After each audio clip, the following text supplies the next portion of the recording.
morning. Back to the fishtail. We're here at beautiful historic Bethesda Park for our Hands-on History Day.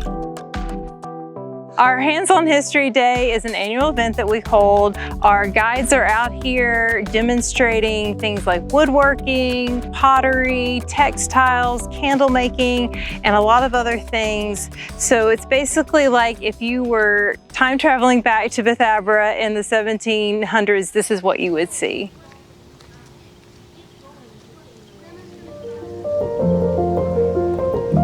Today, our most popular seems to be our candle making station, actually, because they are able to actually dip candles themselves and they get to take those home with them.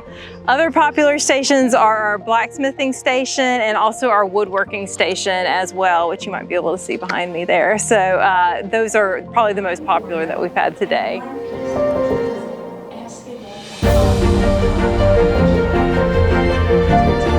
I want people to take away from here the fact that Bethesda was at one point a major bustling commercial town, and also to just see how these things were made and how they were made by hand and what it took to make those things. So by getting to experience these hands-on history activities, they take away with them that whole experience of like history coming to life, and I think that's very important.